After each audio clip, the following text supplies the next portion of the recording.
kita mau melihat Bali ini kan tujuan wisata di dunia. Artinya segala kegiatan dunia usaha maupun perekonomian di Bali digerakkan oleh pariwisata. Kita tidak bisa pungkirin lagi. Pariwisata ini banyak turunannya. Mulai dari pariwisata yang berbasis villa, pariwisata berbasis alam, pariwisata berbasis budaya seni.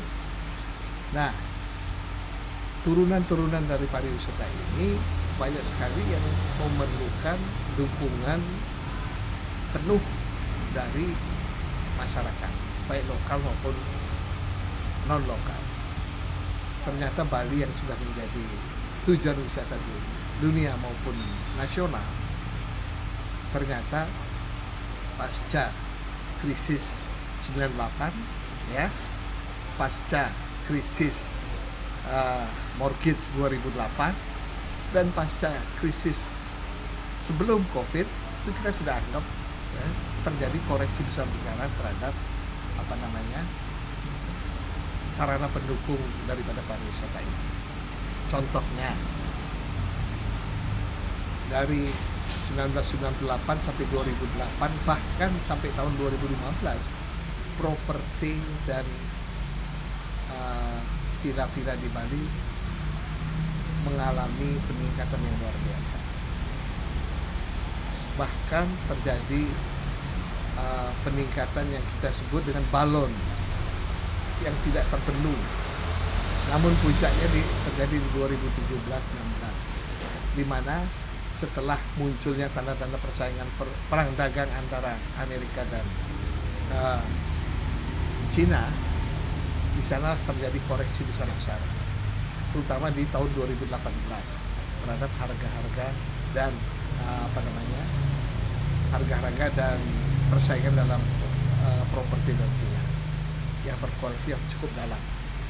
Nah, akibatnya pengusaha-pengusaha lokal, para bisnismen lokal yang dulunya hadir di Bali dari luar Bali maupun dari dalam Bali sendiri mengalami tekanan berat, terkoreksi cukup dalam. Bagaimana bisa terjadi ini? Karena siklus 10 tahunan yang pernah terjadi 98, 2008 sampai 2017 itu tidak direspon dan tidak pernah diduga oleh kita semua. Dan dengan datangnya COVID yang luar biasa yang menterpurukkan Bali, ini membuat situasi yang di luar perkiraan secara perekonomian, secara bisnis di luar perkiraan.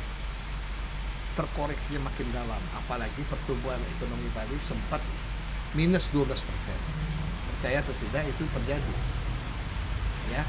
Nah, untuk membangkitkan ini setelah COVID selesai tahun 2023, yaitu 2024 ini, pengusaha-pengusaha lokal, ya, kontraktor lokal, untuk bisa bergerak atau menghidupkan kembali usahanya, dia memerlukan modal tambahan. Betul? Nampak-nampaknya lembaga keuangan dan lembaga perbankan tidak cukup berani untuk bisa merespon, karena Bali telah habis mendapatkan relaksasi terhadap debitur keuangan dan perbankan. Betul? Sampai berakhir di Maret 2024. Nah, dengan berakhirnya relaksasi atau kemudahan yang diberikan kepada, tentunya para pengusaha ini ingin bergerak naik, tapi celakanya modal terbatas, tapi yang datang lagi-lagi pengusaha dari luar membawa uang ke Bali. Kita bisa lihat satu-satu perbaikan sarana dan fasilitas airport Ngurah Rai yang begitu besar biayanya. Itu semua dana dan biaya datang dari luar Bali, dari Jakarta. Kontraktornya dari Jakarta. Itu sehingga dana masuk ke Bali adalah dana dari luar. Terus kehidupan usaha di Bali seperti Living World yang baru dibuka, ya, uangnya datang dari mana? Dari luar Bali, investor dari luar.